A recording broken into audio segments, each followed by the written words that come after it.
За үзэгчдээ хааз автомобилийг эхэлж байна. Тэгээд энэ удаагийн дугаарт маань татгууч автомоторсын тамирчин автоспортын мастер Сод Эрдэнэ маань оролцож байна.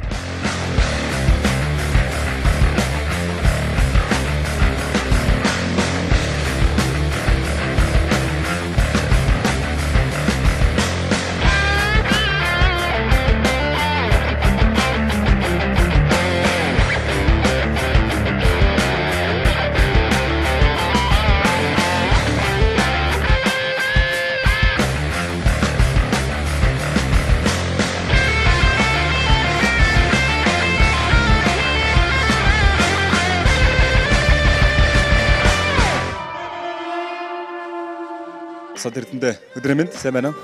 Сайн байна уу та. Сод Эрдэнэтэйгээ хоёулаа өнөөдөр яриагаа эхлэхийн өмнө татгууч автомоторс дээр ердөө эдэн жил одоо оролцож байна. Энэ талаас яриа эхлэв. Татгууч автомоторс маань одоо байгууллагатай бараг 10 гаруй жил болсон байна. Би ч одоо эдний ажилчин байсан, сүүлдээ тамирчин болсон. Одоо тэгэл одоо өдний хүртэл одоо явж байна. Ер нь яг автомашины спортыг одоо сонирхоод энэ спортоор ердөө хичнээн жил хичээлж байна. Анх бол би жижиг тэрэг седан ингээл 2005 оноос хойш оролцсон. Одоо оролцоод явж байна. За тэгээд өмнө иргэд хичнээн тэмцээнд оролцож ямар амжилт үзүүлж бас тэр тэмцээнийхээ талаа амжилтынхаа талаар бас манай үзэгчид танилцуулбал. Анх оролдож эхэлсэн цагаас хойш одоо хүртэл анх оролдож эхэлсэн цагаас хойш одоо тэгэл амжилтууд байна. За юун дээр вэ? Седан жижиг тэрэгийн кросс тэмцээнд анх хэр зөргийн шагнал авч илаа. Тэгэл тэрнээс хойш тэгэл ер нь араас шагналт байрнууд олон орсон тоо.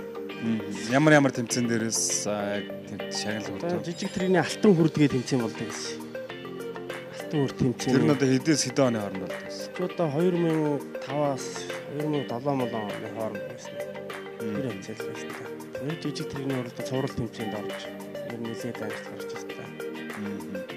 Батүлэг дээрээс бол одоо яг энэ кроссын тэмцээн дээрээс Жарисын кросс тэмцээнд бас уралдаад нэлээд олон жил болж байна. Анх Жарисанд ороход бол туршлага дутчихсан. Одоо л ер нь жигдэрч эхэлж шүү. Жарисандаа гарч байна. Анх Жарисыг ч унчаал араас ойгооч мэдхгүй одоо бууж ирээ асууж ирсэн түүх байна одоо. Тойрч чинь мост хойшоо ил урагшаа ил асууж иж. Тэгээд найзуудаараа шоололоод явж байна. Батүлэгт уралдаад би ч одоо төрүүлж үзээгүй байна яг үндэ. Төрүүлхийг маш их хүсэж байгаа. Төрүүлээд одоо 2 дугаар байр, 3 дугаар байр, 4 дугаар байр одоо тэгэл 5 6 гэл иймэрхүү л яваад байна. Батүлэг дээр одоо бас бидний сайн мэдэх Болдбаатар гэдэг тамирчин бас нэлээд амжилттай оролддог бах тий. Батүлэг ч одоо автомаструудын холбоо болсон. Тэгээд Болдбаатар байна, Ариун болд байна, Гомдор Жавраг байна гэдэг. 3 аврагын тулаан болж ийн ер нь бол аврагуудаас сурж сонсох юм их байна. Аврагуудын машин мундаг байна үнэхээр. Өөртөө ч мундаг байна. Ер нь тэгээд машинаа сайн янзлуул ер нь амжилт гаргах юм байна гэдгийг өөрөө сайн мэдж байгаа хичээж машинаа засаж байгаа. Автомастер гэдэг бас ерөнхийдөө нэлээд эрх мөндтэй цолыг бас эзэмшдэг юм байна. Тэгээд ер нь хэдэн онд яаж авав хичнээн тэмцээнд ерөнхийдөө төрүүлж яж энэ нэр хүндийн цолыг авав. Жижиг тэргээр уралддаг байхдаа жижиг тэргээр 3 4 төрүүлсэн. Тэгээд спортын дид мастер цол авч ирсэн.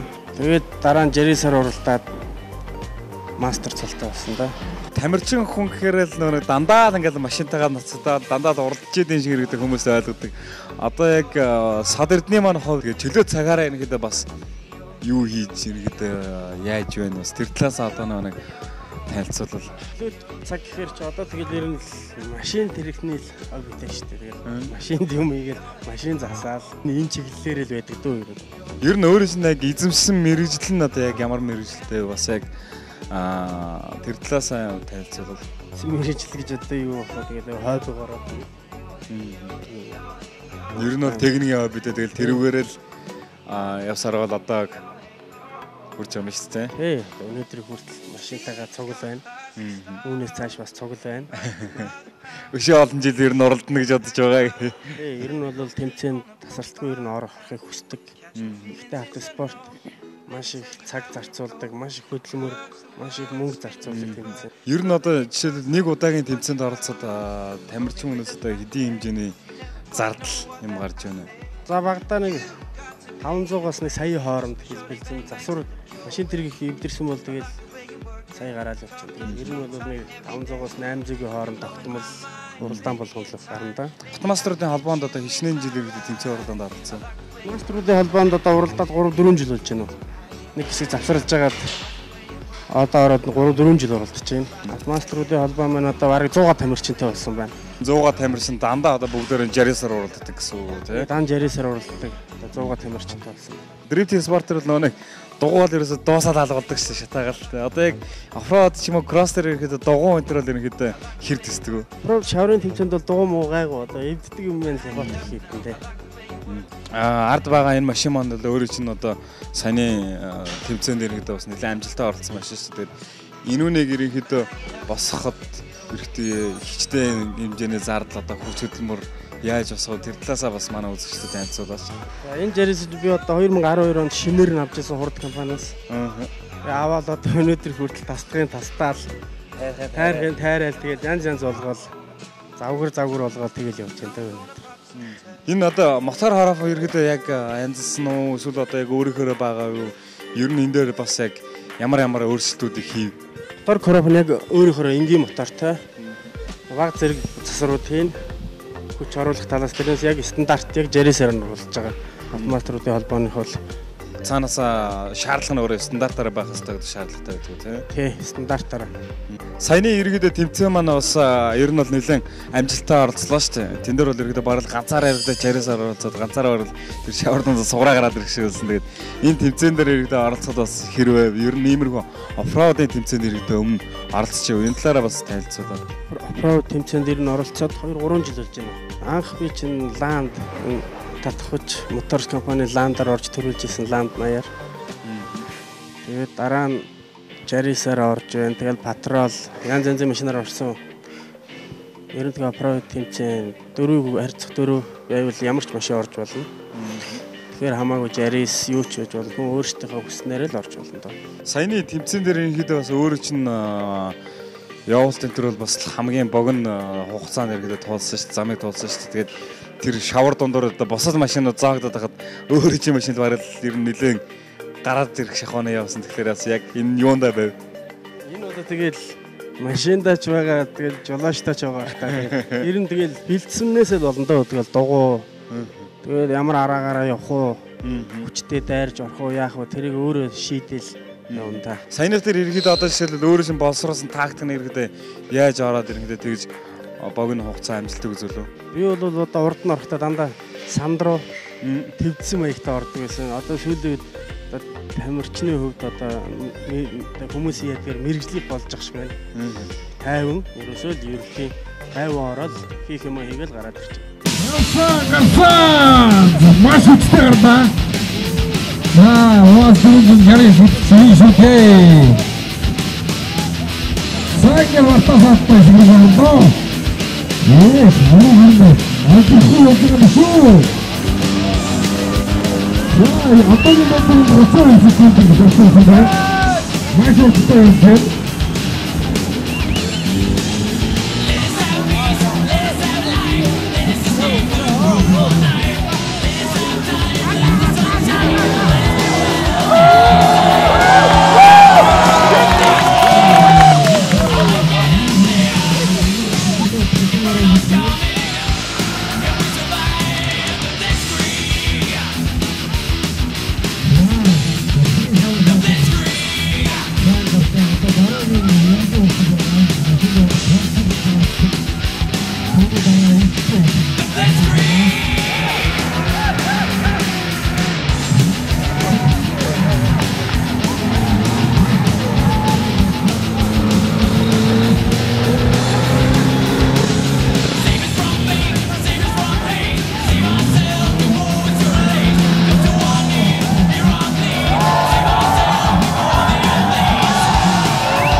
Ардаа цамын тэмцээнд амжилттай оролцсон Сод Эрдэнэ ахтайгаа уулзаад байна. Тэгээд тамир сэтгэл ямар байна?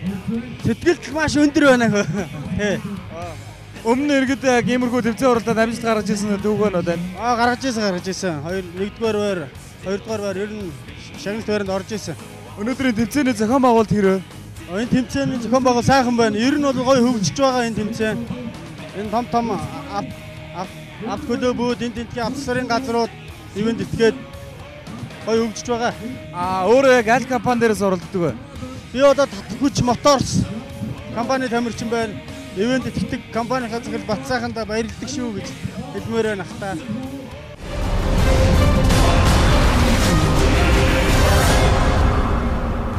Машиныхаа талаар ирэхдээ хоёлын жоохон дэлгэрэнгүй танилцуулъя л да. Ерөнхийдөө яг энэ машин маань анх үйлдвэрөөсөө ямар машин байв, энэ дээр юу хийгдсэн юмнууд нь яг юу хийдэг, тэр талаар нь бас манай үзэгчдэд танилцуулбал. Энэ одоо үйлдвэрөөсөө нэг бардагтай супер жирис аваад, бардагын аваад, сандалуудыг аваад, ерөөсөө юмнуудыг тайлал. Тэгэл ерөнхий яг мотор кроп арам яг жарисараа арьсан жарисараа тэгэл байж байгаа. Өөр илүү тоног гэхээр одоо дугуй байна, либотик байна. Тэгэл энэ усны снокер байна. Иймэрхүү юмнууд хийж байна дөө. Каркас энэ төр гээл. За ер нь бол тэгээд ардталт бол угаасаа шалмал гэдэг юм байхгүй юм шүү дээ. Энэ машин маань одоо яг жин хичнээн том бай. Тон 2-300 байгаа да. Ер нь нэлээд хөнгөсөн биш үү тий. Одоо яг энэ машинаар ихтэй хичнээн төрлийн яг ямар тэмцээнүүдэд оролцож байна. Одоо энэ жарисараа би ч одоо тэмцэл бол болгол очиж харахыг боддоо шүү дээ. Одоо кросс тэмцээнд орж байна. Энэ оффроуд тэмцээнд л орж байна да. Ер нь энэ машин дээр маань бас дугуй ерөнхийдөө нэлээд одоо шавар дээр бол үүрэг нөлөөтэй гэдсэн. Энүүнийг ерөнхийдөө дугуйг одоо энэ яг юуны дугуй ингээд тавьсан байгаа юм бэ. Энэ нэлээд өөр арзгаар дугуй харагдаад байна ч. Энэ ерөөсөө шаврын зориулттай дугуй. Тамирчид одоо шаврын тэмцээнд ордог тамирчдын тавьдаг л дугуй яг адилхан. Тэгээ жарисны өөрийнх нь дугуй арай намхан. Тийм дугуйд жоо өндөр дугуй тавьсан. Тийм л. Шаврын тэмцээн одоо энэ кроссын тэмцээнүүд л ирэхдээ нэг инструмент гэдэг хүн бас нэлээд гол чухал үүргийг гүйцэтгэдэг. Одоо яг өөрийнхөө инструмент нэг тайлцуулаад ирэхдээ ямар хүн байна. Сод Эрдэнэ ахыхаа механикийн нэгээд 3 жил болж энэ бүхэл тэмцээнд механикийн хийж явж байна. Кросст нь явж байна. Оффроуд, ралли. Тэгээ би сая түрүүжлийн намраас байж нэг араалыг цогсоож явж үзлээ чиглэлгчээр. За раллид ямар байна? Тэгэл хэцүү шүү дээ. Амар донслохоотой баг 30-40 минут чинь ингээд сэгсжүүлээ явчихчихсан л хэцүү. Тэгээд амгүй хойно нэмэлт арж чаддаг тавьсан терминэгээ шалгаа тэгээд зам зааж өгнө талаас. Уралдаан дээр бол ерөнхийдөө тамирчин маань машинаа бариад замаа хараад явахаас бусдыг нь бол ерөнхийдөө чийл инээс одоо машин дээр анхаарал хандаад хаана юу нь болохгүй байх гэхэд кросс, ралли одоо энэ оффроуд энэ төр дээр ерөнхийдөө бас нэлээд олон явсан баг. Тэгээд эдний ерөнхийдөө хоорондоо яг стурменийх нь ялгаа нь юунд дээр вэ? Кросс нь болохоор ганц жолооч уралддаг. Би машиныг бэлдээд жолооч уралддаг. Тэд суудаг байхгүй. Оффроуд юм уу ралли хажууд нь суудаг шүү дээ. Тэгээ оффроуд нь хэцүү шүү, хамгийн хэцүү. Раллигийн жагаа суугаад хажууд нь суугаад яваал байна.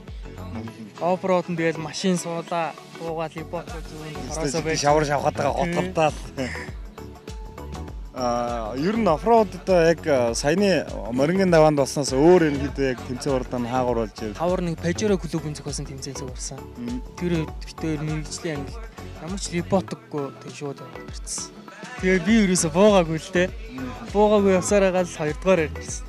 Либотикгүй тэгээ стурменээ буулахгүй явж 2 дугаар байранд орно гэдэг бол бас нэлээд амжилт ийсэн. Мэдээж хүн нэг дуртай юмаа хийх бас нэг өөр шүү дээ те. Одоо яг энэ дээр ирэхдээ чиний яг эндээс авч байгаа капин нэргээд яг юунд вэ? Одоо яг дуртай зүйл нь. Капин тэгэл машин хоордогч. Хордлох юм тэгэл кап штэ. Зүйл одоо ямарваа нэгэн батаас адраа өстой азаргалах гэдэг юм те. Одоо саяны нэг эргрөө бууг авирах энэ шиг одоо иймэрхүү нэг тийм айцтай мөртөө нэг каптай юмнаас хэрэгтэй. Айц ялгаруулсан тийм солиотой ч гэх юм те. Тэр нэлийн ялгарсан юм дээрээс. Тэрнээс л кап авах штэ. Өөрөөр хэлбэл одоо яг энэ машин техник юм дээр ихтэй стурмений үүрэг оролцоо юу гэдэг юм бэ? Бүхэл юм ин гардаж штэ. Юус олон хүн янзлахгүй ганцаараа л хийвэл тэгээд яагаад тэгвэл ганцаараа явал өөрөө би энэ юм хийцэн энэ юм хийн гэж мэддэг болохоор олон хүн янзлж штэ тийм машиныг тэр нь тийм хийх ёстой гэд хийгээгүй байх тохиол тэрнээс бол зөндөө алдаа гардаг. Яг гардаж өөрөө нэг хүчлэн ингээд бичиж байгаа тэгэхээр бичиж байгаа сервисээ энэ хэр чи одоо энэ машиныг бараг кузен дээрээс нь бараг бүх юм надад босгосон гэсэн үг. Мотор хороо бүгднийг зассан. Бүх юмын шалган засгийн засна. Одоо л ер нь бараг хэр баргийн нэг засварчнаас ер нь дутгааргүй мэддэг чадвартай гэсэн үг тий. Бараг тийч болно. Ер нь тэгээд яг энэ уралдаан дээр явж байхад ерөнхийдөө нэг тийм рисктэй ч юм уу эсвэл тийм эрсдэлтэй юм ер нь хэр гарч ирв. Тэр талаас бас. Эрсдэлтэй юм гарлгүй яг тэгээд бүр ингээд уул руу даваараа өгсөж байгаа юм зү. Даваараа өгсөөд ингээд машины хамар нь тэнгэр харцсан. Цаана юу байгаа юм боо мэд. Тэгэл дээр нь гарахад амар өндөр тийм ороо газар чинь тэгэл хар ачаараа боож байгаа юм чинь. Тэгэл ер нь нэг сая намар уснаар раллид явж байхад тоосон дунд юу ч харагдахгүй явж байгаа. Нэг жалга гараад ирдээ. Тэрийг очиж мөргөөд яг уртлаараа. Тэгээд хойтол нэг босч ирээд буугаал гэсэн. Тэгээ ямар ч өөр юм юу аа. Тэнд явж ийн чарна урд мост болсон бай тээ. Тэрнээс өөр гибс машин гараагүй. Хамгийн Ганбаяр маань өөрөө ирэхдээ босод үе дээр юу хийж ин одоо тэмцээн уралдаанд ороогүй машин дэгнээс сервис янзлаагүй үе дээр би тэгээд хичээлээ яж байгаа машин тэргэл ямсалт. Өөр юм сонирхдаггүй шүү дээ. Хаа сурдаг? Батлан хамгааллыг сурдаг. Инженер анги. Чи нэг 3 дугуйтай дугуй хийсэн гэдэг жийсэн тийм. За. Тэр ирэхдээ хийхэд хэрэгцээ. Нэг ингэ шүү дээ. Мархан. Зүгээр би гадаад энэ сайт дээрээс нэг машинуудын цуглаан болдсон шүү дээ. Одоо дрифтинг гэдэг уулзалт митинг тэрэн дээр ингээд тэр дунд чи явж идэх хөх тэр дугуйчаа. Тэрийг харж байгаа зүгээр хоббигоороо. Зохиогоод хийсэн. За үнэхээр бас мундаг авиаслаг стурмен тэгээд дараагийн тэмцээн уралдаанд нь амжилт хүсье. Өшөө сайн амжилттай оролцоорой.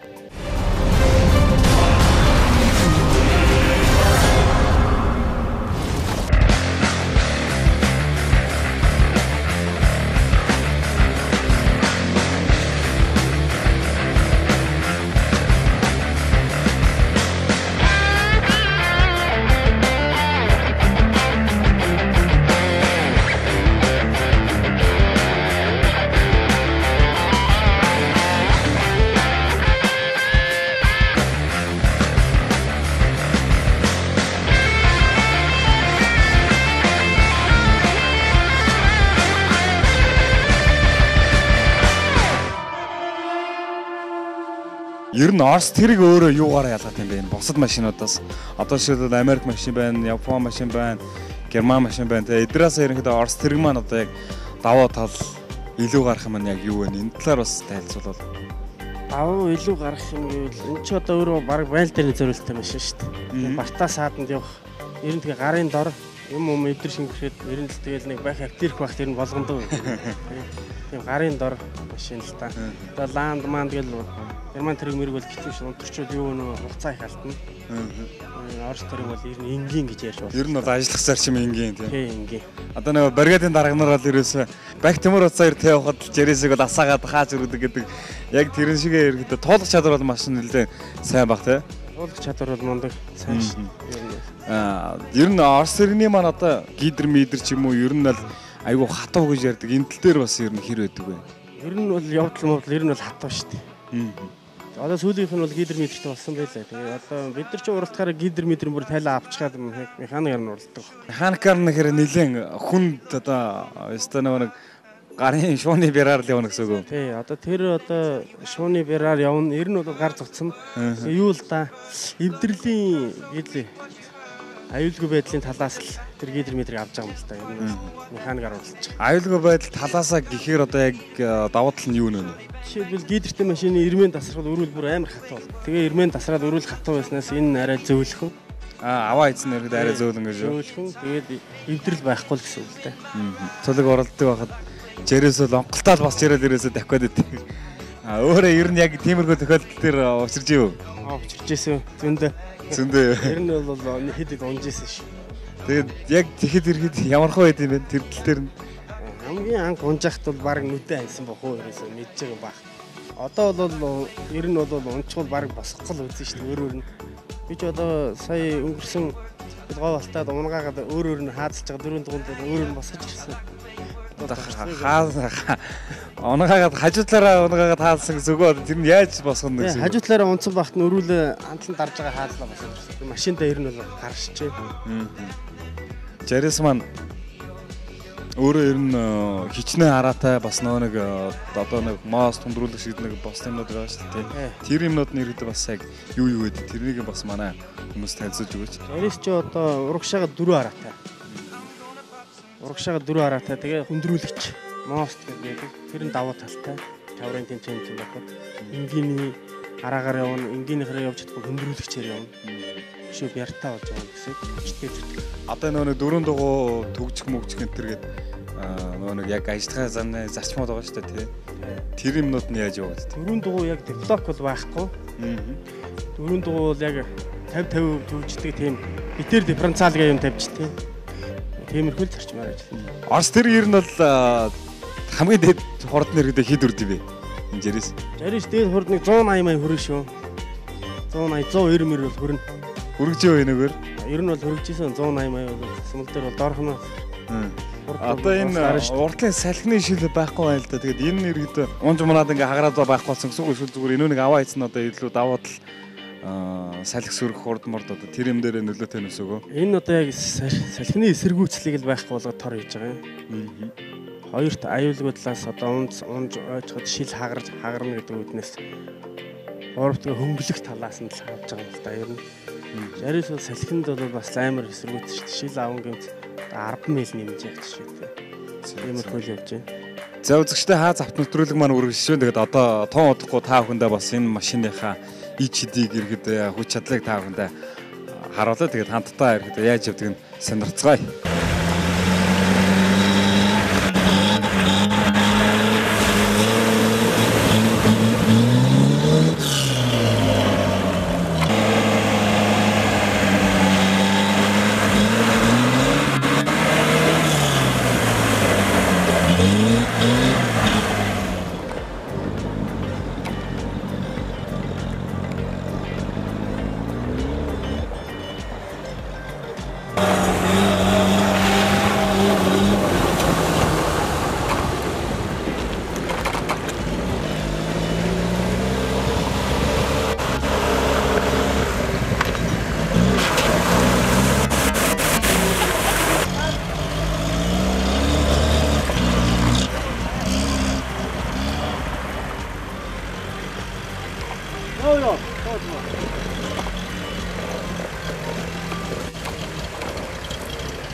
Одоо тэр иргэнүү гарч ирсэн байна.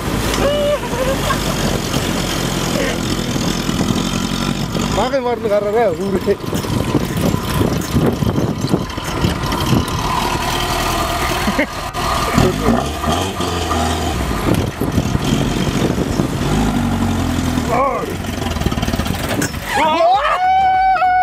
Яра!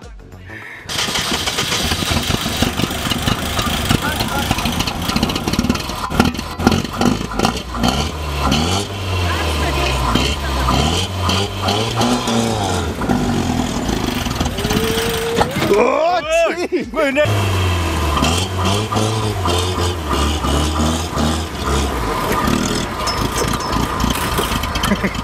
Оосны гарчод.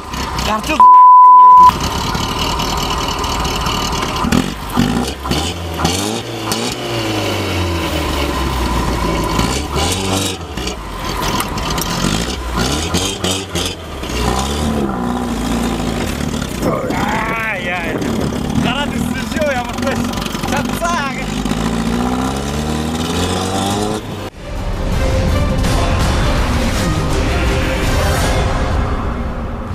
За үзэгчдээ бид бүхэн дөнгөж сайхан энэ машиныхаа хүчийг үзээд баахан явлаа. Би ч өөрөө баярлаа. Садртан тэгэж хамт явлаа. Үнэхээр бас кайфтай.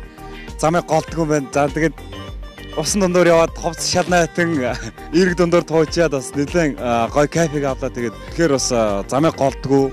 Дээрэс нь хүч сайтай бас ер нь шороо зам дээр бол хэрийн машиныг дагуулахаар ер нь хурдтай бас ийм машин байна. Тэгээд ер нь нэлээд кросс давхина гэдэг бол бас нэлээд кайфыг авч чаддсан юм те эндээс бол Аавна.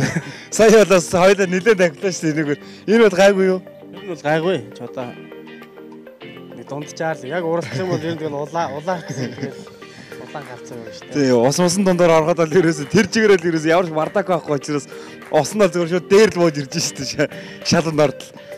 За тэгээд ямар тач үнэхээр энэхүү гоё кайфыг мэдрүүлж чадсан Сод Эрдэнэтэй баярлалаа. За дээрэс нь бас энэхүү машины кайфтай спортыг бас сонирхдаг залуучууд бас Монголд өшөө олон болоосоо гэж бас хэлмээр байна. Тэгээд Сод Эрдэнэгаа цаашаашдын тэмцээн оролдоонд нь амжилт хүсье. За үзэгчдээ хааз автомобиль төрөлг маар үүгээр өндөрлж байна. Тэгээд энэ удаагийн дугаарт маань Тууж авто моторсын тамирчин автоспортын мастер Сод Эрдэнэ маань оролцлоо. Тэгээд дараагийн дугаар та бүхэн хамт байгаараа өшөө олон сонирхолтой нэвтрүүлгүүдийг бидэж хүргэх болно.